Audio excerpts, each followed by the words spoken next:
The plantations of Jackson, Mississippi, as you can see here, the plants are very moist. Slaves just watered them. Okay, let's get started. The human.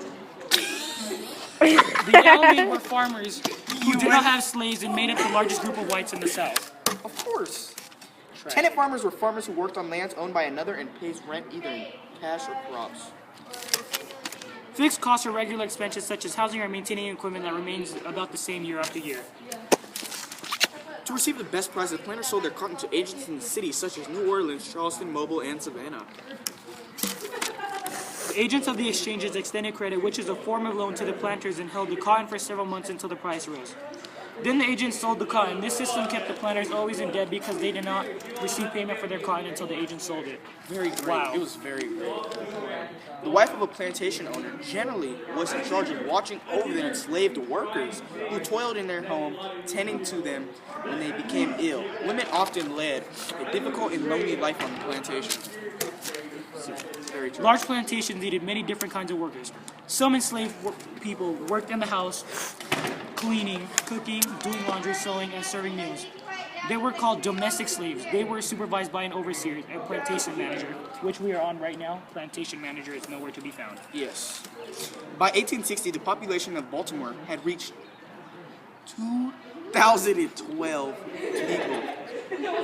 And the population of New Orleans exceeded 165,000. Wow. The 10 largest cities in the South were either seaports or river ports. Among the cities located at the crossroads of the railroads were Columbia, South Carolina. How do you say this word, sir? Chattanooga, Tennessee, Montgomery, Alabama, Jackson, Mississippi, where our we're current presently- location. Yes, very crazy. And Atlanta, Georgia. Yes. Now back Thank to you. Thank you. Now back to you. Shut up, I didn't ask. And then, The Yeomen were farmers who did not have slaves and made up the largest group of whites in the South. Tragic. Tenant farmers were farmers who worked on land owned by another and pays rent either in cash or crops. Fixed costs are regular expenses such as housing or maintaining equipment that remains about the same year after year. To receive the best prices, planters sold their cottons to agents in cities such as New Orleans, Charleston, Mobile, and Savannah. The agents of the exchanges extended credit, which is a form of loan, to the planters and held the cotton for several months until the price rose. Then the agents sold the cotton. This system kept the planters always in debt because they did not receive payment for their cotton until the agents sold it. The wife of a plantation owner generally was in charge of watching over the enslaved workers who toiled in their home and tending to them when they became ill. Women often led a difficult and lonely life on the plantation. Large plantations needed many different kinds of workers. Some enslaved people worked in the house, cleaning, cooking, doing laundry, sewing, and serving meals. They were called domestic slaves. They were supervised by an overseer, a plantation manager.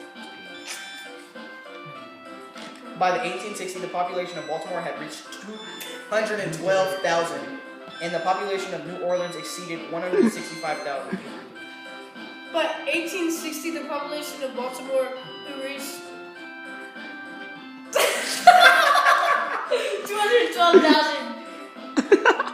And the population of New Orleans exceeded 165,000. The 10 largest cities in the South were either seaports or river ports. Among these cities, located at the crossroad of the railroads, were Columbia, Montgomery, Alabama, Jackson, Mississippi, and Atlanta, Georgia. Got it! Alright, stop it. The beliefs of the southern states found expression in the spiritual and African American religious folk song. Oh. Slave codes were laws of the southern states that controlled enslaved people. Nat Turner was a popular religious leader among his fellow slaves. Harriet Tubman and Frederick Douglass were two African American leaders who were born into slavery and gained their freedom when they fled to the north. That's it? Alright, okay. Oh, we finished. Is there a back? No, this is section 1 on the. I put section 3 on 3.